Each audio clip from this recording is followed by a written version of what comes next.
Saludos a todos. ¿Cómo están? Me da mucho gusto estar con ustedes en una sesión más de Historia de Primer Grado. Soy la profesora Adriana Zarco Ramírez e imparto la asignatura de Historia en la Escuela Secundaria Federal 341. Soy Enrique Rodal, con muchas ganas de que sigamos aprendiendo juntos desde casa. Espero se encuentren bien en compañía de sus familias y siendo parte de esta modalidad de aprendizaje a través de Aprende en Casa 2. Estas sesiones tienen la finalidad de que sigamos teniendo la posibilidad de adquirir conocimientos sobre temas correspondientes a las asignaturas de primer grado de secundaria. Recuerden mantener la sana distancia y lavarse las manos con agua y jabón al menos durante 20 segundos. Y si tienen que salir, usar correctamente el cubrebocas. Al cuidarte tú, ¿cuidas a los demás?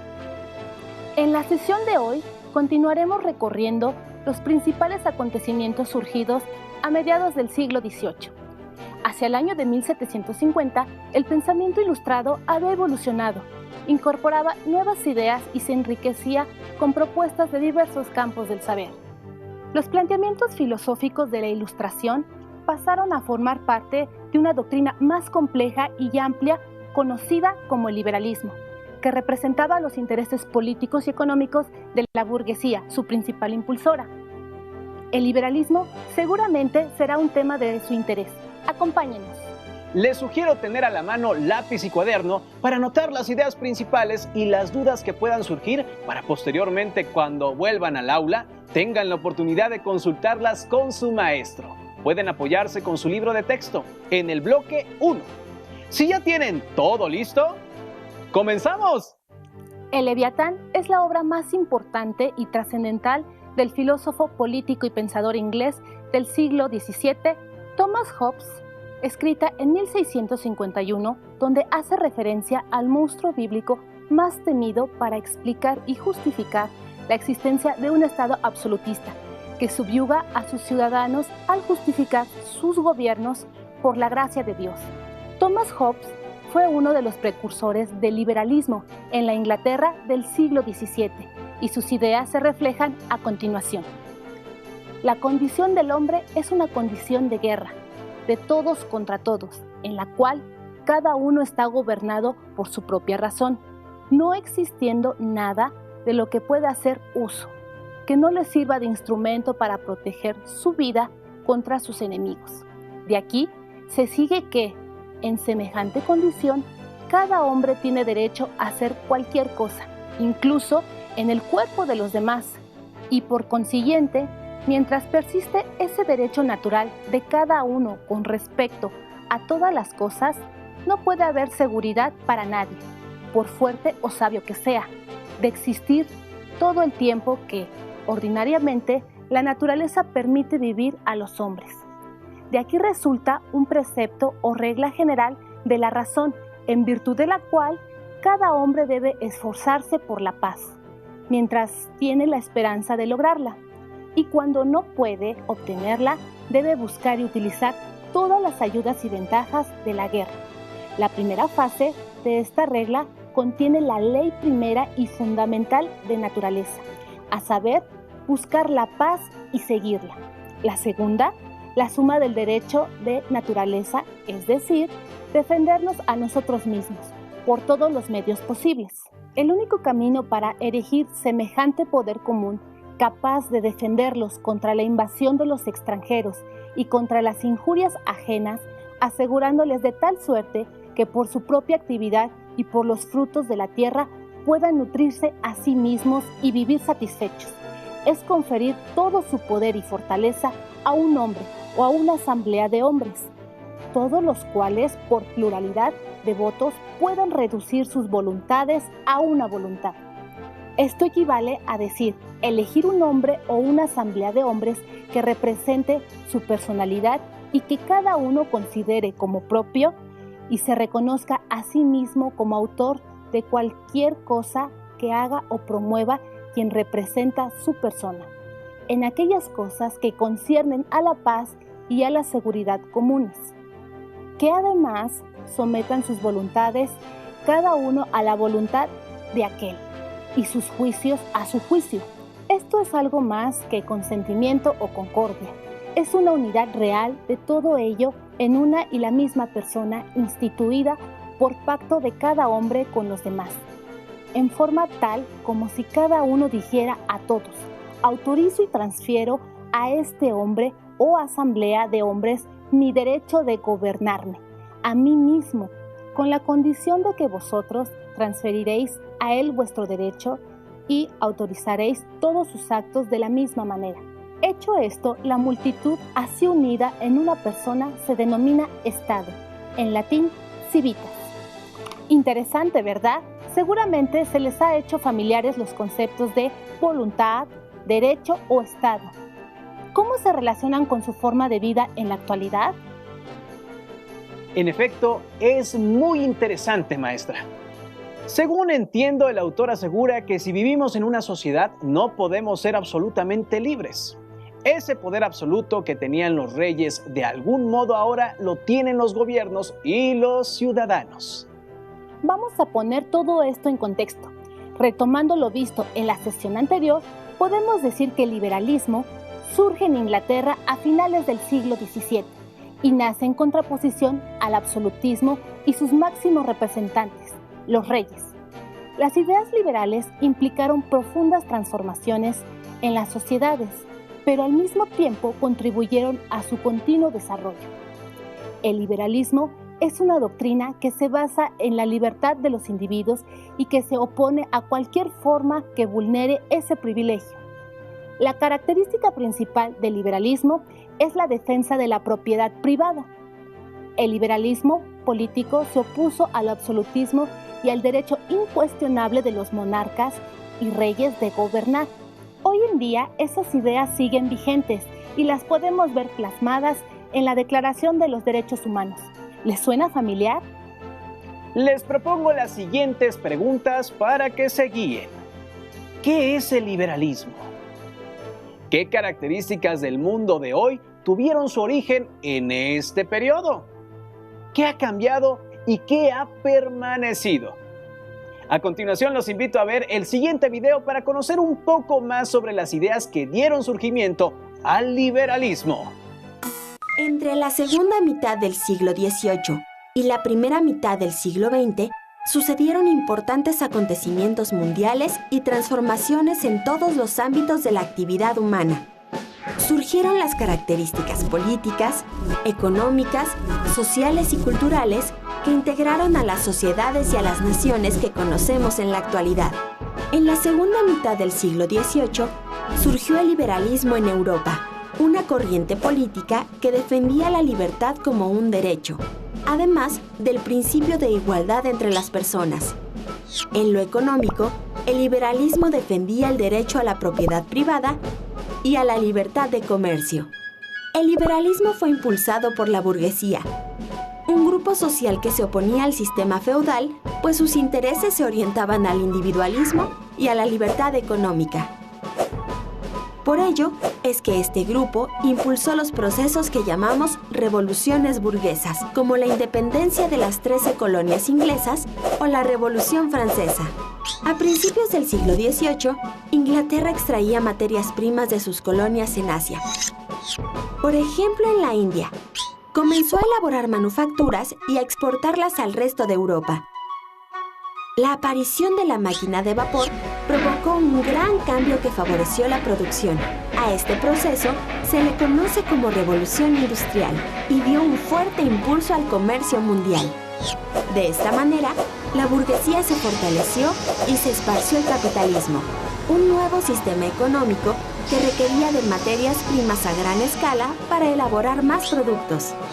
Además de la fuerza de trabajo de muchas personas, aparecieron las fábricas y dio inicio al proceso de industrialización. Fue así como las relaciones sociales se transformaron por completo. La burguesía tomó el control de la industria, mientras que el campo se convirtió en propiedad privada. Como vieron, el liberalismo tuvo sus orígenes en Europa Occidental a finales del siglo XVII. Su ideología estaba fuertemente ligada a los ideales de la Ilustración y la Revolución Francesa, lo que permitió que las ideas liberales tomaran fuerza. El liberalismo es una doctrina económica, política y filosófica.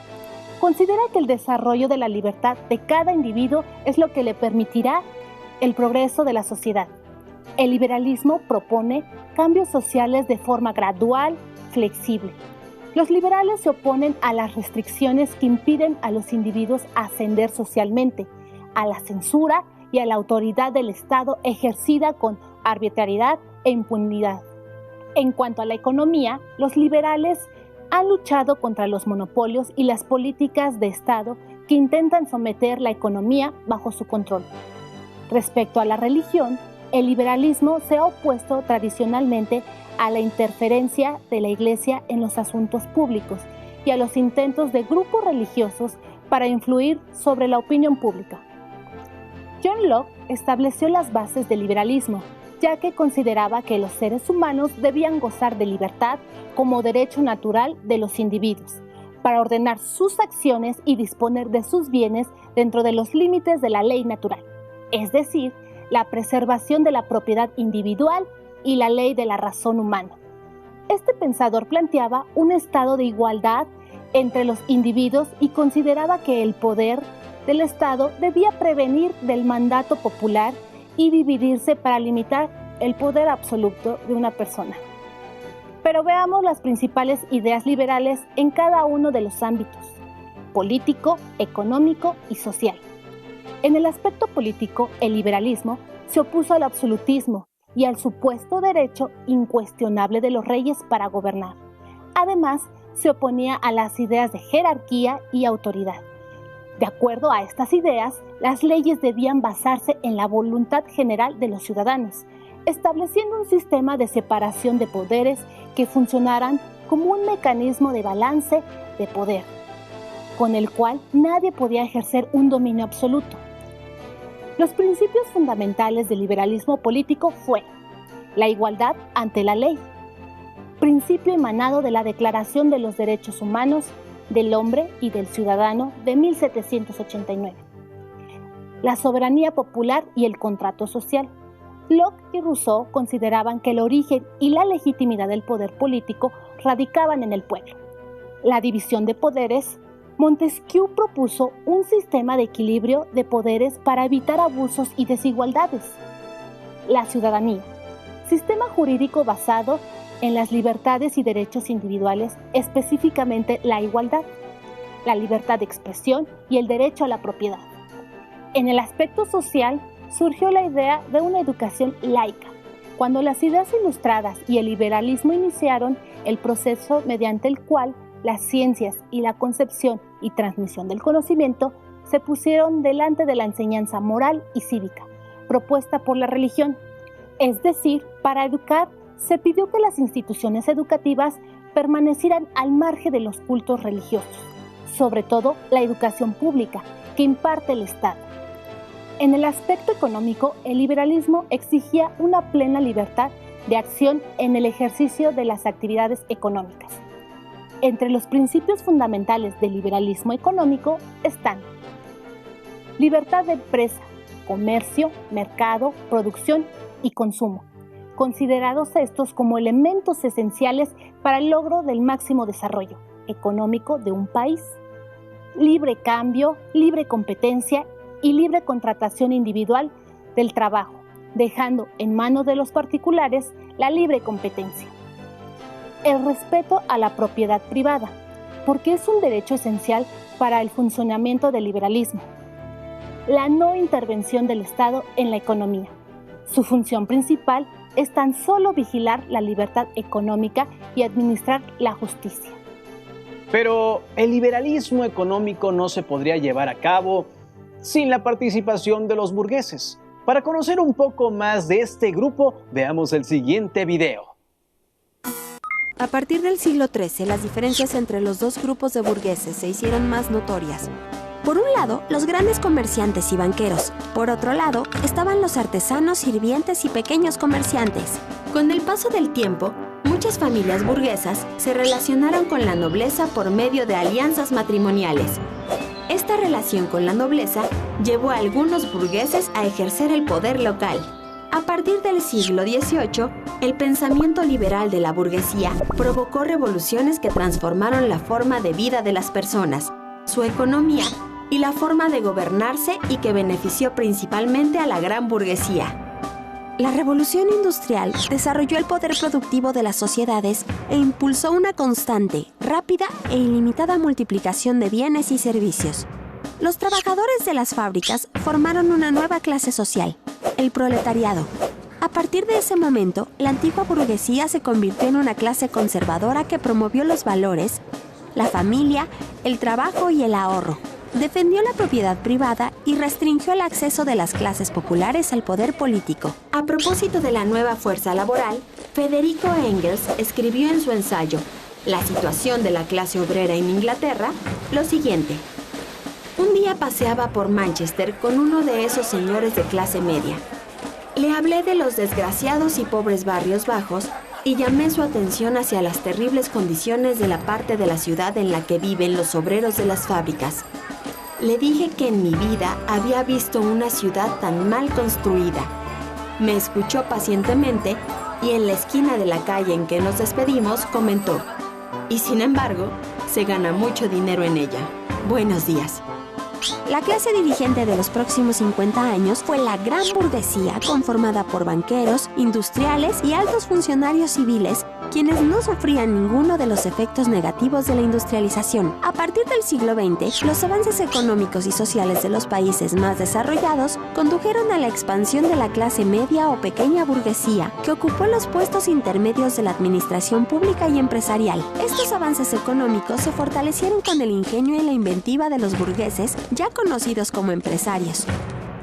Los franceses inventaron el sistema de grandes almacenes, la publicidad e innovaciones y descubrimientos técnicos como la fotografía, la fabricación de sosa, el blanqueado con cloro, entre muchos otros inventos. Fue así como una clase social que surgió en la periferia de los castillos medievales impulsó procesos que transformaron la historia de la humanidad. En la actualidad, la burguesía continúa diversificándose. La clase media o pequeña burguesía se representa mediante los profesionistas que trabajan en las empresas. Los conceptos que se utilizan para construir el conocimiento histórico cambian en cada época.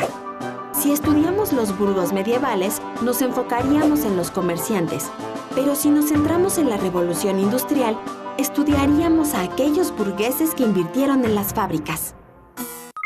Como vieron, las ideas del liberalismo fueron ganando poco a poco terreno en la Europa occidental. Generaron un cambio en el sistema político y económico de las naciones. Aportaron grandes mejoras en las actividades productivas y los burgueses tuvieron un papel importante.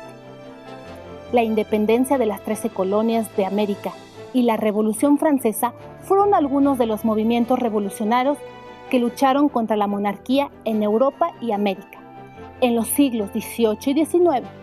Aunque el liberalismo fue la base ideológica de los movimientos revolucionarios, la primera revolución liberal, donde la burguesía tuvo un papel decisivo, fue la Revolución Inglesa, en el siglo XVII. Pero te preguntarás, ¿qué aconteció? ¿Cuál fue el papel de la burguesía? Durante la Edad Media, el Reino de Inglaterra estuvo en manos de diferentes dinastías, siendo su poder acotado por la nobleza, representada en un parlamento, pero limitaba la participación política del tercer estado. Sin embargo, la burguesía inglesa había acumulado riquezas debido al comercio internacional y aspiraba a tener mayor representación en el gobierno inglés. En la primera mitad del siglo XVI, Enrique VIII dio forma al Estado monárquico, pero la relación de los monarcas con el parlamento no fue buena.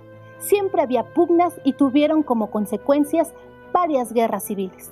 En 1649, durante una guerra civil, se enjuició al rey Carlos I por alta traición y fue decapitado. Posteriormente, se proclamó una república que duró de 1649 a 1660. Con esto se buscó lograr un gobierno estable, así como decretar la tolerancia para todas las vertientes religiosas protestantes y otras, como el judaísmo. Para 1660 se restauró la monarquía y a partir de estos hechos la burguesía se fortaleció en el parlamento. y el siguiente rey, Carlos II, Estuardo, aceptó sus disposiciones. Durante su reinado se organizaron dos partidos políticos, el Tory, conservadores, y el Whig, liberales. A la muerte de Carlos II, en 1685, lo sucede su hermano Jacobo II, quien intentó gobernar de forma absoluta, por lo que no encontró apoyo de ningún sector y abandonó el trono en 1688. Nobles y burgueses unidos ofrecieron la corona a un príncipe holandés, Guillermo de Orange, pero le impusieron dos condiciones: mantener el anglicanismo como religión oficial y gobernar con el parlamento. Y para 1689 se concretó lo que se ha conocido como Revolución Gloriosa, debido a que el movimiento transformó la monarquía absoluta en una constitucional y parlamentaria. El rey aprobó la Declaración de Derechos, ley que impedía el acceso al trono a los católicos, garantizaba elecciones libres y convocatorias frecuentes del Parlamento, se limitaban los poderes de la corona y se establecen los derechos del Parlamento, la elección libre y las normas para la libertad de expresión, que se convirtió en el fundamento de los sistemas constitucionales europeos modernos. Este tipo de medidas fueron aceptadas por ambas cámaras y también por el pueblo, pues entre otras cosas garantizaban el fin de la monarquía absoluta en el reino. De esta manera, la burguesía inglesa pudo participar en el gobierno a través del Congreso y promover acciones para beneficiar sus actividades económicas que a la larga impulsarían la revolución industrial. Como vieron, el liberalismo está relacionado al comercio y la industria, a la propiedad privada y la clase burguesa. El burgués era una persona que tenía ingresos económicos por las actividades comerciales, industriales principalmente. Para el liberalismo era el núcleo de la sociedad. Los burgueses compartían las ideas del liberalismo como la división de poderes y la soberanía popular, pero en el ámbito económico su mayor impulso lo tendría en el siglo XVIII, con las ideas de Adam Smith, quien fue un economista y filósofo escocés que escribió La riqueza de las naciones. En 1776, esta obra fue de gran importancia para el pensamiento económico moderno, pues planteaba que era necesario reducir las barreras a la producción y el comercio. Smith pensaba que al ejercer su iniciativa y teniendo sus libertades aseguradas, el individuo podía producir artículos que la sociedad solicitara o demandara y cuya venta generara ganancias y podría favorecer tanto la riqueza individual como la nacional. En resumen, el mercado debía estar debidamente equilibrado para que funcionara. Esto quiere decir que si una mercancía tenía un precio bajo, la gente podría tener la posibilidad de comprarlo en mayor cantidad y tendría mejores ganancias. ¿Les suenan familiares estas ideas? El liberalismo es una corriente filosófica vigente, ya que en la actualidad se siguen desarrollando sus ideales. Ahora sabemos que el liberalismo es una ideología que se basa en la libertad de los individuos y que sienta sus bases en los principios de libertad, igualdad, propiedad y seguridad, entendiendo la libertad en lo individual, económico y social. En el ámbito económico, lo vemos reflejado en plena libertad de acción en el ejercicio de las actividades económicas, la libre competencia, la oferta y la demanda, la diversidad de mercados y el respeto por la propiedad privada. El liberalismo ha permitido un gran desarrollo en el comercio de todo el mundo. Hoy en día, los ideales liberales han permitido el desarrollo económico de diversos países y naciones. Ahora han comprendido cómo los ideales del liberalismo causaron un gran impacto en el desarrollo de las sociedades modernas. En este sentido, podemos retomar las preguntas que hicimos al inicio de la sesión. ¿Qué es el liberalismo? ¿Qué características del mundo de hoy tuvieron su origen en este periodo? ¿Qué ha cambiado y qué ha permanecido? Es momento de continuar con el reto que iniciaron en la sesión pasada, por lo que deben de seguir elaborando su historieta y destacar los aspectos más importantes del liberalismo. No olviden continuar ilustrando su historieta. Te puedes apoyar de tu libro de texto para retomar algunas imágenes que consideres relevantes para complementar tu trabajo. ¡Pongan manos a la obra! Recuerden consultar su libro de texto de historia. El tema del día de hoy lo puedes encontrar en el bloque 1. Para conocer un poco más del tema, los invito a leer Breve Historia de la Economía de Neal Kistainy, o si quieren saber más sobre el arte en este periodo, lean Historia de la Pintura de Wendy Beckett, que se encuentra en la biblioteca escolar. También los invito a consultar otras fuentes bibliográficas, digitales y audiovisuales que tengan a la mano. No olviden acercarse a páginas confiables respaldadas por una institución educativa como universidades. ¡Listo! Terminamos, pero aún nos queda mucho por explorar y descubrir. Y no olvides compartir lo aprendido del día de hoy con tu familia. Recuerda seguir las medidas sanitarias porque cuando te cuidas a ti, nos cuidas a todos. Así que nos vemos pronto aquí en Aprende en Casa 2. ¡Hasta la próxima!